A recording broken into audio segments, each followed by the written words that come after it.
Captain Jake Morrison stood at the front window of his ship, looking out at the empty space around them.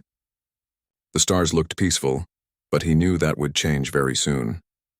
His ship was called the Vengeance, and it was the biggest and strongest ship that humans had ever built. Jake had been a ship captain for 20 years, and he had never seen anything like what was coming toward them now. In the distance, he could see lights getting brighter and brighter as the enemy ships moved closer to his position. The enemy was called the Zephyrian Empire, and they had ruled the galaxy for thousands of years. They had big ships with powerful weapons that could destroy whole planets if they wanted to. The Zephyrians had 4 arms and skin that looked like gray stone. They were much bigger than humans, and they thought humans were weak and stupid. Today they had come to give humans a choice that was not really a choice at all. Jake turned away from the window and walked back to his captain chair in the middle of the bridge. All around him, his crew was working hard to get the ship ready for what might happen next. These were good people who had families back on Earth and on the human colonies. They all knew that today might be the day that decided if humans would stay free or become slaves to the Empire. Lieutenant Kelly White was sitting at the communication station. She had short brown hair and was very good at her job. Kelly looked up at Jake and said that a message was coming in from Earth Command. Jake nodded and told her to put it on the main screen. The screen lit up and showed Admiral Lisa Carter sitting in her office back on Earth. Lisa looked tired and worried, but her voice was strong when she spoke. Lisa said that the council had met for 6 hours and they had made their decision. The Zephyrians wanted humans to give up all their colonies and come back to live only on Earth. They said that humans had grown too big and too fast, and that this made the Empire nervous. The Empire wanted to keep humans small and under control, but the council had voted to say no to this demand. Jake felt proud when he heard this news. Humans had worked very hard to build colonies on 12 different planets. Millions of people now lived on these worlds and had made new homes there. Some of the colonists had been born on these planets and had never even seen Earth. It would be wrong to force all these people to leave their homes just because the Empire was afraid of human progress. Admiral Carter continued talking and explained that the Vengeance was now humanity's answer to the Empire's threat. The ship had new technology that had never been tested in real battle before. Jake and his crew were the only people standing between human freedom and slavery under the Empire. Carter wished them good luck, and then the screen went dark. Jake looked around at his crew and saw that they all understood how important this moment was. Tony Blake was the chief engineer, and he was down in the engine room making sure that all the new systems were working correctly. Tony was a big man with strong hands who could fix anything that was broken. He had helped design the quantum fusion drive that made this ship special. Dr. Helen Ross was the science officer, and she was checking all the sensors and computers. Helen was very smart, and she understood the new technology better than almost anyone else. She had spent 3 years helping to build the quantum field generators that could do things that the Empire had never seen before. Helen looked calm, but Jake could see that she was excited to see if their work would really succeed. Ryan Clark was at the weapons station, and he was loading all the torpedo tubes and charging the energy weapons. Ryan had been a soldier before he became a ship officer, and he knew how to fight. But even Ryan had never used weapons like the ones on this ship. The quantum torpedoes could appear inside enemy ships without having to break through their shields first. Sam Parker was the navigator, and he was watching the enemy ships get closer on his screens. Sam could see that there were more than 300 Zephyrian ships in the fleet that was approaching them. Each ship was huge and covered with weapons and armor. Any one of those ships could probably destroy a human city if it attacked a planet. But Sam was not afraid because he trusted in the new technology and in his crew. The Zephyrian ships were now close enough that Jake could see them clearly through the front window. The biggest ship was in the front, and it was probably where the Zephyrian admiral was giving orders. The ship was dark gray and had sharp edges that made it look like a giant knife floating in space. Smaller ships were spread out behind it in a formation that looked like a wall of metal and weapons. Kelly White announced that the enemy fleet was trying to contact them. Jake told her to open the channel and let them hear what the Empire had to say. A new voice came through the speakers, and it sounded deep and angry. The voice belonged to Admiral Thexidor, who was the commander of the Zephyrian fleet.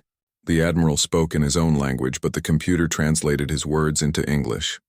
Admiral Thexidor said that humans had one last chance to surrender and avoid being destroyed. He said that the Empire had been watching humans for 50 years, and had decided that they were becoming too dangerous to ignore. Humans built things too fast and learned new ideas too quickly.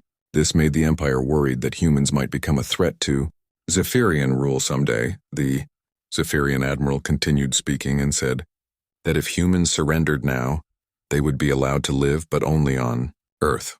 All the human colonies would be given to other species that the Empire trusted more. Humans would not be allowed to build new ships or develop new technology. They would become a protected species that would live simple lives under Empire control. Jake felt angry when he heard these words, but he kept his voice calm when he answered.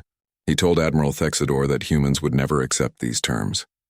Humans had always been explorers and builders, and they would not stop being what they were just because the Empire was afraid. Jake said that the Empire had made a big mistake by threatening humanity. The Zephyrian admiral laughed and said that humans were fools who did not understand how powerful the Empire really was. He said that one human ship could never fight against 300 Empire ships and win. Thexidor said that he would give Jake 5 minutes to change his mind and surrender, or else the High Empire fleet would attack and destroy the Vengeance. Jake looked around at his crew one more time and saw that they were all ready for whatever would happen next. These brave men and women had volunteered to risk their lives to keep humanity free. They believed in the new technology and they believed in each other. Jake felt proud to be their captain, and he knew that they would make history together in the next few minutes. The 5 minutes passed very slowly as everyone on the bridge waited for the battle to begin. Jake could hear Tony Blake's voice over the intercom saying that the quantum drive was ready and all systems were working perfectly. Dr. Helen Ross reported that the phase shift generators were charged and ready to activate. Ryan Clark confirmed that all weapons were loaded and targeting systems were online. When the 5 minutes were over, Admiral Thexidor spoke again, and his voice was full of anger and contempt. He said that humans had chosen death over wisdom and that the Empire would now show them the price of defying Zephyrian rule. The Admiral ordered all ships in his fleet to prepare for attack and to show no mercy to the human ship. The battle for humanity's future was about to begin, and there would be no second chances. The space around the two fleets became very quiet as both sides prepared for battle. Jake Morrison stood on the bridge of the Vengeance and watched the Zephyrian ships spread out into attack formation. He could see weapon ports opening on the enemy ships and energy building up in their cannons. The Empire fleet looked like a giant wall of death moving slowly toward his single ship. Admiral Thexidor appeared on the main screen again, and his 4 arms moved as he spoke. The Zephyrian looked angry, and his gray skin seemed to be getting darker as his emotions grew stronger. Behind him, Jake could see other Zephyrians working at control stations and preparing their ship for combat. Thexidor spoke slowly, and his words were full of threat and promise of destruction. The Zephyrian admiral said that humans were about to learn why the Empire had ruled the galaxy for so long without challenge. He said that human technology was primitive compared to weapons that had conquered 1,000 worlds. Thexidor explained that the Empire had destroyed species that were much older and more advanced than humans. He believed that this battle would be over in minutes. Jake listened to these words and felt calm settle over his mind like it always did before a fight. He had been in battles before, but never anything like this. The fate of every human in the galaxy depended on what happened in the next few minutes.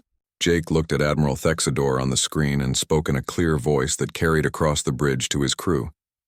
Jake told the Zephyrian admiral that he had made a serious mistake by threatening humanity.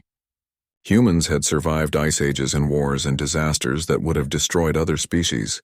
They had learned to work together and build things that seemed impossible. Jake said that the Empire was about to discover why humans had spread across the galaxy so quickly despite starting from just one small planet. Down in the engine room, Tony Blake was making final checks on the quantum fusion drive. The big engineer wiped sweat from his face as he looked at readings that showed power levels higher than anything humans had ever achieved before. The quantum core was glowing with energy that could bend space and time itself. Tony spoke into his communicator and told Captain Morrison that all systems were ready for combat.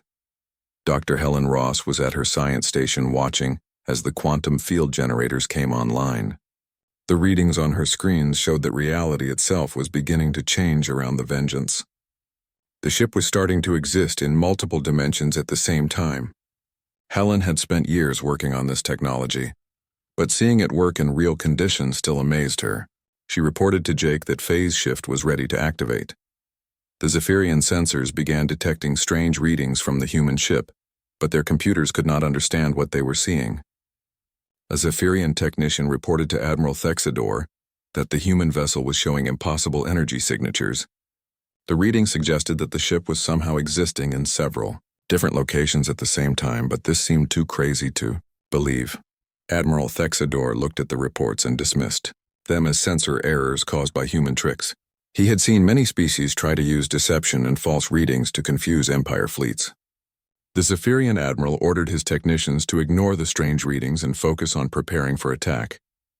He was confident that no trick could save the humans from the firepower of 300 warships. Jake Morrison made his decision and gave the order that would change everything. He told Dr. Ross to activate the quantum phase shift and bring all defensive systems online.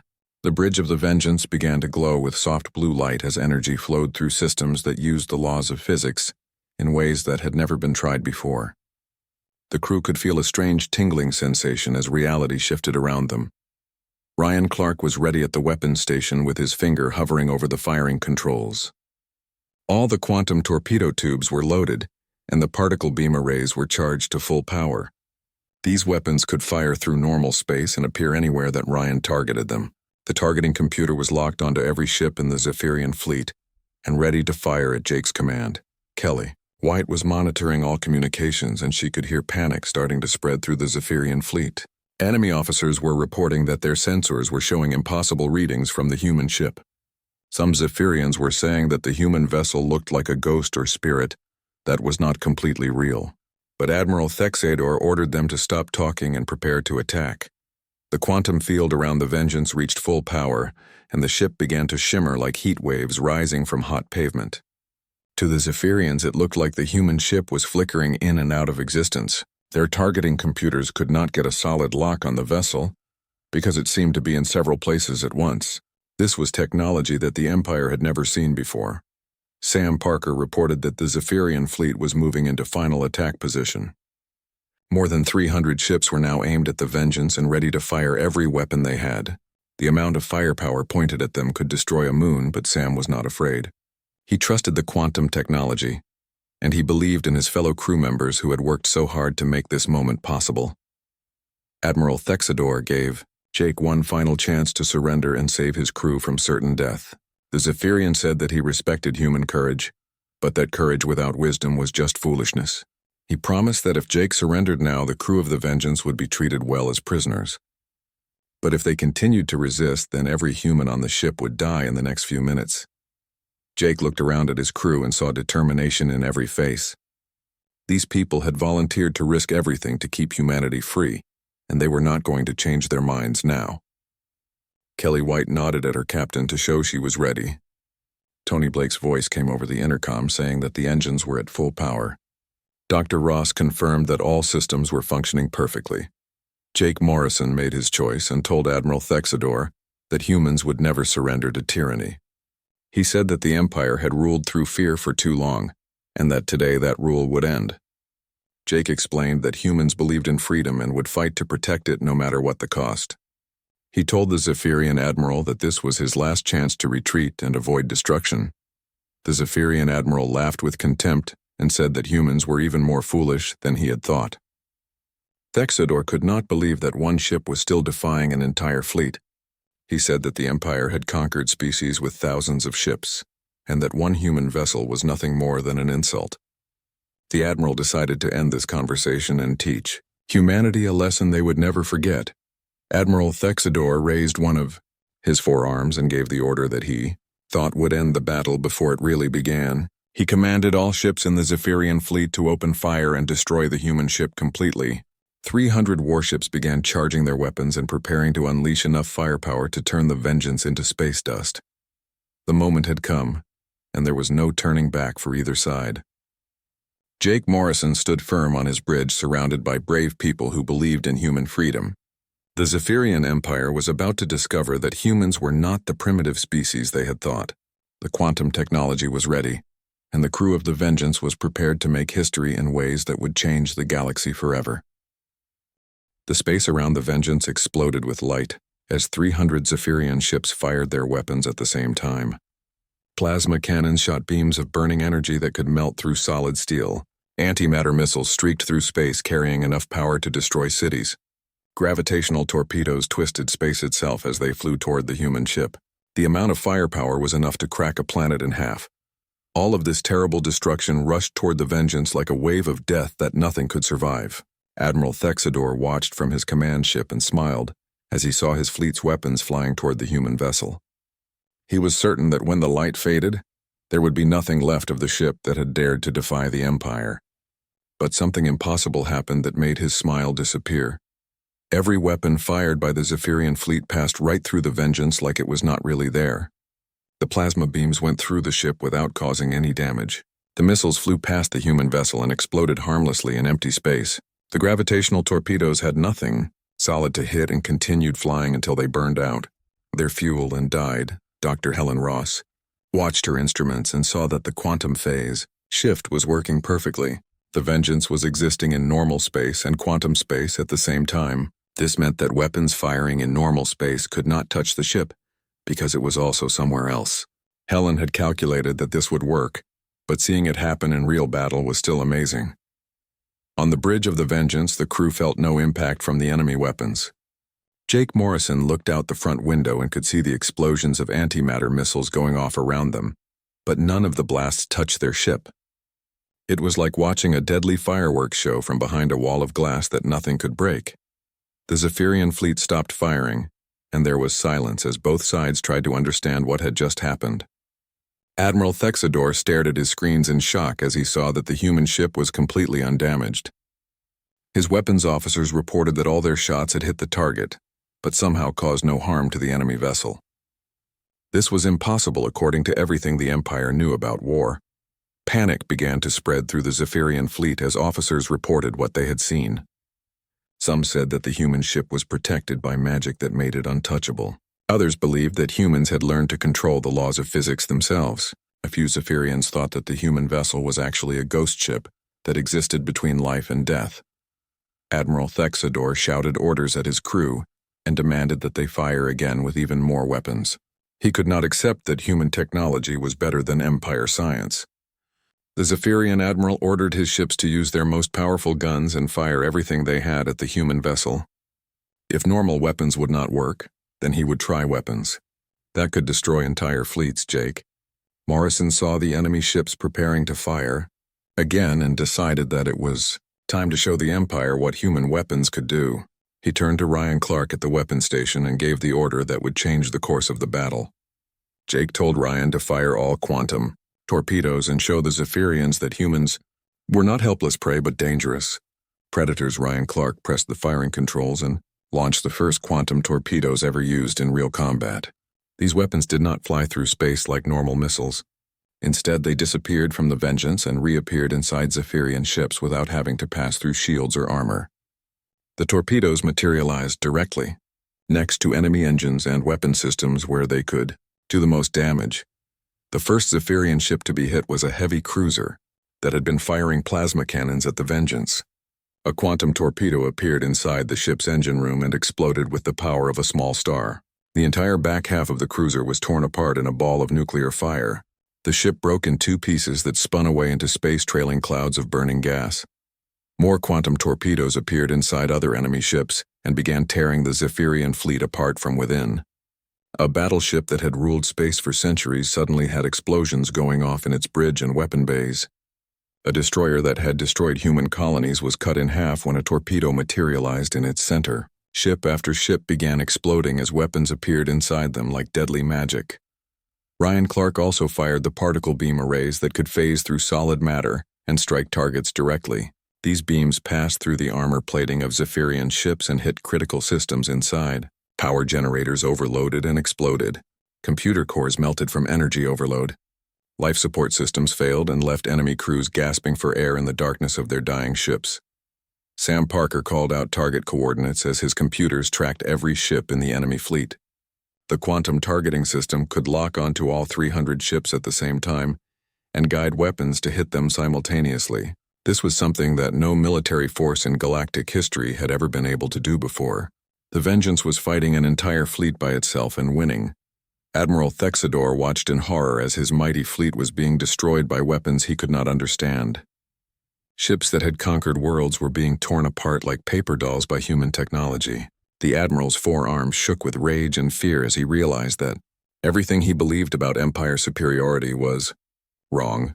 The Zephyrian Admiral tried to contact his other ships and coordinate a retreat, but many of his vessels were already dead or dying. Communication arrays had been destroyed by particle beams. Command bridges had been blown apart by quantum torpedoes. Whole sections of his fleet were drifting in space as burning wreckage. That would never fight again. Tony Blake monitored the quantum drive from the engine room and reported that all systems were working better than expected. The exotic matter that powered the quantum core was stable and producing energy levels that exceeded every calculation. Tony told Captain Morrison that they could maintain this level of combat indefinitely without running out of power or ammunition. Nicole Taylor was watching the phase shift generators and saw that the quantum field around the ship was getting stronger rather than weaker. The more the Vengeance used its advanced technology, the better the system seemed to work. It was like the ship was learning how to fight and becoming more dangerous with every shot it fired. Dr. Helen Ross analyzed the battle data and realized that human technology was not just defeating the Empire fleet but completely overwhelming it. The Zephyrians had no defense against weapons that could appear inside their ships. They had no way to fight an enemy that existed in multiple dimensions at once. This was not just a military victory but a revolution in how wars would be fought. In less than 15 minutes, more than half of the Zephyrian fleet had been destroyed or disabled. Ships that had terrorized the galaxy for centuries were now floating debris that posed no threat to anyone. The mighty empire that had ruled through fear and violence was learning what it felt like to be helpless against a superior force. Jake Morrison stood on his bridge and watched the enemy fleet falling apart under the assault of human weapons. He felt no joy in the destruction, but he knew that this battle was necessary to protect human freedom. The Empire had chosen violence, and now they were learning that humans could be more violent and more effective than any species they had ever faced before. The battle was over in 20 minutes, but the effects would last forever. More than 200 Zephyrian ships had been destroyed or so badly damaged that they could never fight again. The remaining ships of the Empire fleet were trying to escape, but their engines had been damaged by quantum weapons and they could barely move. The mighty armada that had come to crush humanity was now nothing but burning wreckage scattered across. Space Admiral Thexidor sat in his command chair and stared at the reports coming in from what was left of his fleet. Ship after ship reported critical damage and requested permission to retreat. Many vessels had lost their main engines and were drifting helplessly. Others had suffered hull breaches and were losing atmosphere. The Admiral could not believe that one human ship had done this much damage.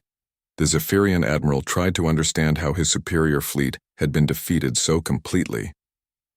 His ships had better armor and more powerful weapons than anything humans had built before. The Empire had conquered species that were older and more advanced than humanity. But none of that mattered when the enemy could attack from inside your own ship and remain untouchable. At the same time, Jake Morrison opened a communication channel to the surviving Zephyrian ships, and his voice was calm but firm when he spoke. He told Admiral Thexidor that the battle was over and that any ship that tried to continue fighting would be destroyed. Jake explained that humans did not want to kill more Zephyrians, but they would do whatever was necessary to protect their freedom and their colonies. The human captain said that the Empire had made a serious mistake by threatening humanity. Humans had always been willing to fight for what they believed in, and they had just proven that their technology was better than anything the Empire possessed. Jake told the Zephyrian Admiral that this defeat should be a lesson about the dangers of trying to bully people who refuse to be bullied. Admiral Thexidor listened to these words and felt something he had never experienced before in his long military career. For the first time in his life, he was afraid. The Zephyrian Empire had always been the strongest force in the galaxy, and he had never imagined that any species could defeat them so easily. Now he was facing humans who fought like demons and used weapons that seemed like magic. Jake Morrison continued speaking and told the Zephyrian Admiral that he had a choice to make.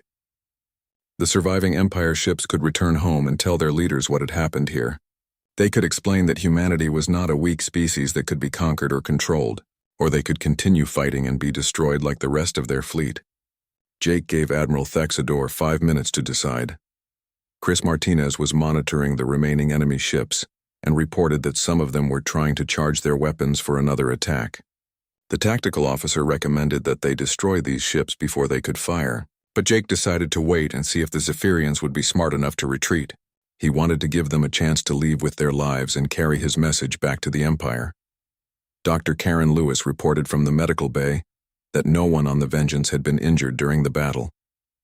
The quantum phase shift had protected them so completely that the crew had not even felt the impact of enemy weapons. This was the first battle in galactic history where one side had suffered no casualties while completely destroying their enemy. It was a victory that would be remembered forever. Alex Turner was listening to Zephyrian communications and heard panic in the voices of enemy officers. Many Zephyrians were calling the human ship a ghost vessel that could not be killed. Others said that humans had learned to control the forces of creation and destruction. Some enemy soldiers were so afraid that they wanted to surrender immediately rather than face more human weapons. Admiral Thexidor finally made his decision and contacted Captain Morrison. The Zephyrian's voice was different now and the arrogance was gone. He told Jake that the remaining ships of his fleet would retreat and return to Empire space. Thexidor said that he would report what had happened and recommend that the Empire reconsider its position regarding humanity. Jake accepted this surrender, but he had one more message for the Empire. He told Admiral Thexidor that humanity wanted peace, but would never accept slavery or surrender their colonies. If the Empire tried to attack human worlds again, they would face more ships like the Vengeance. Jake warned that next time there might not be any survivors to carry the news back home. The Zephyrian admiral understood the threat and promised that he would deliver this message to the highest levels of the Empire government. Thexidor had learned that humans were not the primitive species that Empire intelligence had described. They were dangerous opponents who could destroy fleets and change the balance of power in the galaxy. Beth Green coordinated with human colonies throughout the sector and reported that all worlds were safe. The Zephyrian occupation forces had received orders to withdraw immediately. Colony after colony reported that Empire troops were leaving without fighting and heading back to their ships. The threat to human expansion had ended as quickly as it had begun. As the last Zephyrian ships limped away into hyperspace, Jake Morrison felt proud of his crew and what they had accomplished. These brave men and women had risked everything to protect human freedom, and they had succeeded beyond anyone's wildest dreams. The quantum technology had worked perfectly and proven that human ingenuity could overcome any challenge. Tony Blake reported from the engine room that all systems were still functioning at peak efficiency. The quantum drive had performed flawlessly during combat and could be used again if necessary. The engineer was already thinking about improvements that could make the next generation of human ships even more powerful. Humanity had found a new way to defend itself and explore the galaxy. Dr. Helen Ross analyzed the battle data and realized that they had just witnessed the beginning of a new era in galactic politics. The Zephyrian Empire had ruled through fear for thousands of years, but that rule was now broken. Other species that had been forced to serve the Empire would hear about this battle and begin to think about their own freedom. News of the battle began spreading across the galaxy faster than the retreating Zephyrian ships could travel. Other species that had been conquered by the Empire started to whisper about the humans who had defeated an entire fleet with just one ship. Hope began to grow in worlds that had not felt hope for centuries. The galaxy was about to change in ways that no one could predict. Kelly White received a message from Earth Command, congratulating the crew of the Vengeance on their historic victory. Admiral Lisa Carter said that the entire human race was proud of what they had accomplished. The threat to human colonies had been ended, and humanity was now recognized as a major power in galactic politics. But Carter also warned that this victory might bring new challenges. Jake Morrison looked out at the stars and thought about the future. Humanity had proven that they could defend themselves against any threat, but they had also made enemies of the most powerful empire in the galaxy. The Zephyrians would not forget this defeat, and they might return with allies or new weapons. But humans had always faced impossible odds and found ways to survive and thrive. The captain turned to his crew and thanked them for their courage and skill. They had made history together and shown the galaxy that humanity would never surrender to tyranny. The Vengeance began its journey back toward human space, carrying news of victory and hope for the future. The first chapter of humanity's rise to galactic power had been written in fire and quantum energy among the stars. 3 months had passed since the battle that changed the galaxy forever. Captain Jake Morrison stood on the bridge of the Vengeance in the same place where he had faced the Zephyrian fleet. But everything around him was different now. Where once there had been empty space, there were now dozens of ships from many different species. All of them had come to join something that had never existed before in galactic history. The new organization was called the Galactic Freedom Alliance, and it brought together species that had been enemies or strangers for thousands of years. Former slaves of the Zephyrian Empire were working together with independent worlds that had always fought alone. Trade routes that had been controlled by the Empire were now open to all species that wanted to use them peacefully. Grace Miller was the new diplomatic officer for humanity, and she spent her days meeting with representatives from dozens of different worlds. Every week, more species asked to join the alliance and share in the protection that human technology could provide. Grace reported to Captain Morrison that 17 new worlds had requested membership in just the past 7 days. The Zephyrian Empire that had ruled the galaxy for millennia was falling apart from within. When news of their defeat reached the core worlds, many subject species declared independence. Entire star systems that had paid tribute to the Empire for centuries simply stopped sending ships and resources. The Empire military was too busy dealing with rebellions to threaten humanity again. Jake Morrison felt proud of what humanity had accomplished, but he also knew that their work was far from finished. The quantum technology that had won the battle was being used to build more ships like the Vengeance. Human engineers were working with scientists from other species to develop new weapons and defenses. The Alliance needed to be strong enough to protect all its members. Dr. Helen Ross had been promoted to Chief Science Officer for the entire Alliance fleet. She was leading research teams that included the best minds from 20 different species. Together, they were discovering new ways to use quantum physics and developing technologies that no single species could have created alone. Human creativity combined with alien knowledge was producing amazing results. Tony Blake was now in charge of building the new generation of Alliance warships.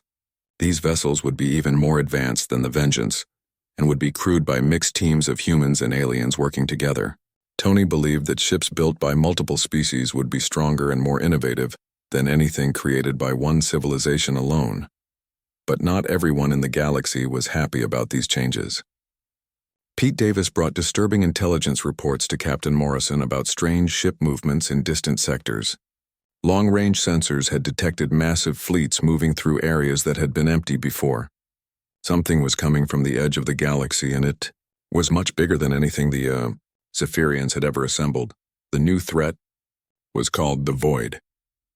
Collective and intelligence reports suggested that they commanded more than 10,000 warships. These were not Zephyrians, but something far older and more dangerous.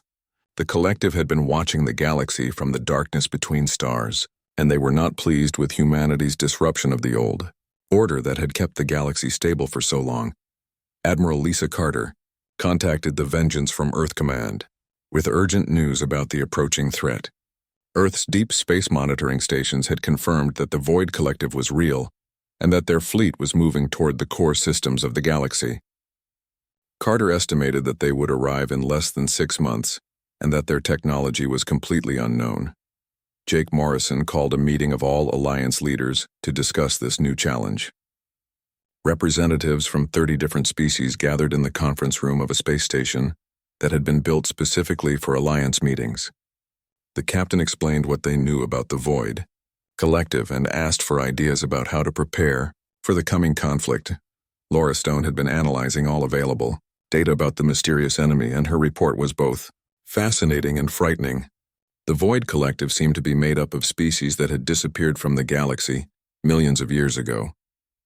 They had survived in the empty space between galaxies and had developed technology that used dark matter and quantum vacuum energy. The Alliance leaders agreed that they needed to prepare for war, but they also decided to try diplomacy first. A message was sent toward the approaching fleet asking for peaceful contact and offering to negotiate about whatever concerns the Collective might have. But deep down, everyone knew that beings who had spent millions of years in the void between stars might not be interested in talking. Ryan Clark was working with weapons specialists from a dozen species to develop new quantum weapons that could fight enemies using dark matter technology.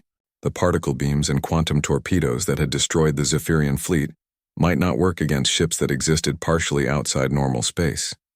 They needed weapons that could reach into other dimensions and strike targets that normal sensors could not even detect. Sam Parker was coordinating with navigators from many worlds to map the best defensive positions for the Alliance fleet. They needed to choose battlegrounds where quantum technology would have the greatest advantage and where the enemy could not use superior numbers effectively. Sam believed that fighting in asteroid fields or near neutron stars might give them tactical advantages. Nicole Taylor was leading engineering teams that were upgrading every ship in the Alliance fleet with quantum technology.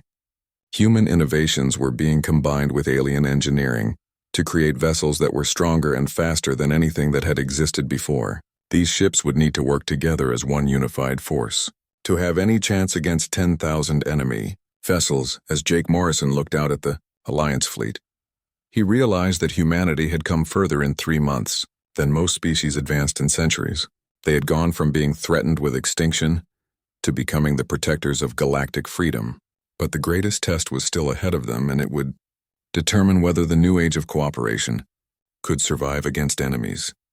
From the ancient past, the captain thought about how much had changed since that day when Admiral Thexidor had demanded human surrender.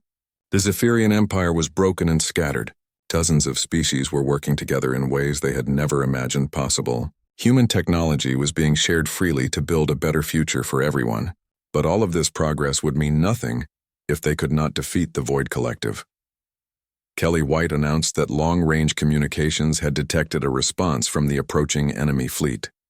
The message was brief and spoken in a language that was older than any known civilization. When the computers finally translated it, the words sent chills through everyone who heard them. The Void Collective said that the galaxy belonged to those who had dwelt in darkness, and that all light would be extinguished. Jake Morrison stood up and addressed his crew and all the Alliance representatives who were listening. He told them that humanity had faced impossible odds before, and had always found a way to survive and win. The coming battle would be the greatest challenge in galactic history, but they would meet it together as friends and allies fighting for the right to exist in freedom. The captain looked out at the stars and felt the same determination that had carried humanity from one small planet to become the champions of galactic liberty. They had proven that courage and ingenuity could defeat any enemy and change the course of history. When the Void Collective arrived, they would discover that the galaxy now belonged to those who dared to dream of something better and had the will to fight for it.